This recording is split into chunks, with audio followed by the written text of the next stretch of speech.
I like that. A newly renovated kitchen filled with the fresh spoils of summer. It's a chef's dream, provided that chef is on the shorter side. All right, let's do this. Working with a couple rabbit bellies, a handful of greens, and a medley of mushrooms, a hearty lunch starts to sizzle. Yeah, starting to get a bit of color on there. For so many of us, cooking up a meal means finding a recipe, writing up a shopping list, and hitting up the supermarket. But for the three-man crew of Tiki, all those so-called rules are going overboard. Our whole focus is around playing with food and being as creative as possible with our cooking. Yet you won't find a well-stocked galley on this sailboat. These three are getting ready to head off on a month-long journey up the coast of Vancouver Island, heading for Desolation Sound.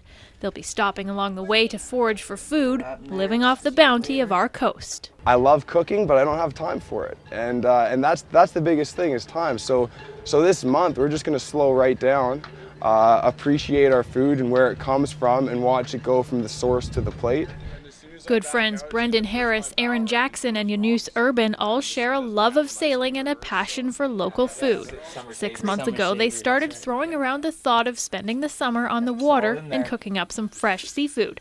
And then the idea grew a little bigger after they took a few courses in wild food foraging. These little guys are just ideal. There's a lot of crazy things that grow around here. Apparently there's an olive grove on Saturno Island. People grow kiwis here, things you wouldn't think grow around here. So we're not just going to be foraging wild foods, but we're going to be visiting lots of farms, checking out livestock.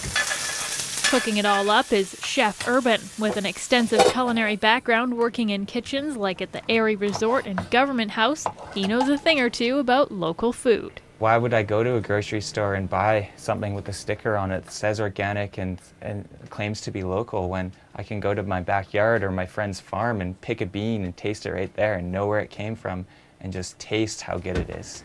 All right, gents. All right.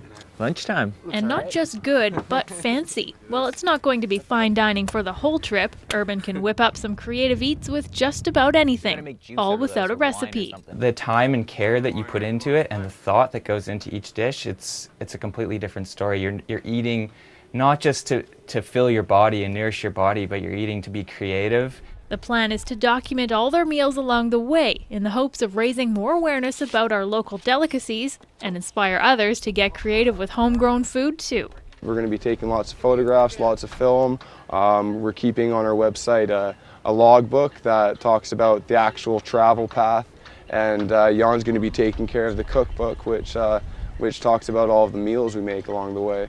I think people might be surprised what we can come up with. I think we're going to we might even surprise ourselves.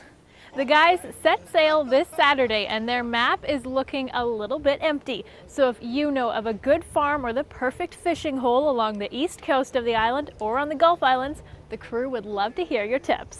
In Oak Bay, I'm Hillary Hallman for The Daily.